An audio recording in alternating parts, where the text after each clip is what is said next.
আজ 10 মহরম, পবিত্র আশুরা। ইসলাম ধর্মাবলম্বীদের কাছে দিনটি শোকের। 61 হিজরির আজকের দিনেই ফুরাত নদীর তীরবর্তী কারবালায় শহীদ হন মহানবী হযরত মুহাম্মদ সাল্লাল্লাহু আলাইহি সাল্লামের প্রিয় দৌহিত্র ইমাম হোসেন রাদিয়াল্লাহু আনহু। তিনি হযরত আলী রাদিয়াল্লাহু আনহু ও হযরত ফাতেমা রাদিয়াল্লাহু আনহু এর পুত্র। হযরত আলীর মৃত্যুর পর হযরত মুয়াবিয়া রাদিয়াল্লাহু আনহু খলিফা হন। জীবদ্দশাতেই তিনি পুত্র ইয়াজিদকে উত্তরাধিকারী মনোনীত করেন। ইয়াজিদের কাছে বায়াত নিতে অস্বীকৃতি জানান ইমাম হোসেন। প্রতিবাদে মদিনা ছেড়ে কুফায় হিজরতের জন্য যাত্রা করেন। পথে কারবালায় সঙ্গীদের নিয়ে থামেন তিনি।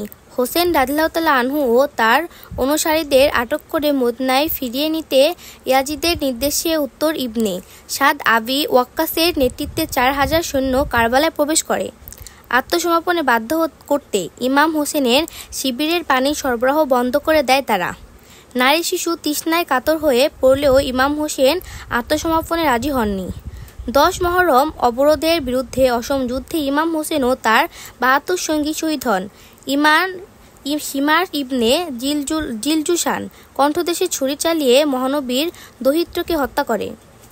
নির্মমে হত্যাকাণ্ডের স্মরণে দিনটি ধর্মীয় ভাবগাম্ভীর্যের মধ্য দিয়ে পালন করেন মুসলিম ধর্মাবলম্বীরা। প্রতিবারের মতো এবারও যথাযোগ্য ধর্মীয় মর্যাদার দিনটি পালিত হবে। শিয়া মতাবলম্বীরা ইমাম হোসেনের শোকের দিনটিতে মাতম করেন।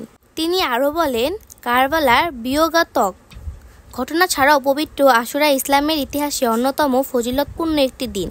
পৃথিবীর সৃষ্টিসহ নানা তাৎপর্যপূর্ণ ঘটনা এই দিনে সংঘটিত হয়েছে। এই মহিমান্বিত দিনটির তাৎপর্য ধারণ করে মহান আল্লাহর নৈকট্য লাভে সকলের প্রতি বেশি বেশি নেক আমল করার আহ্বান জানান তিনি। সর্বশেষ আপডেট পেতে আমাদের চ্যানেলটি সাবস্ক্রাইব করুন। ধন্যবাদ।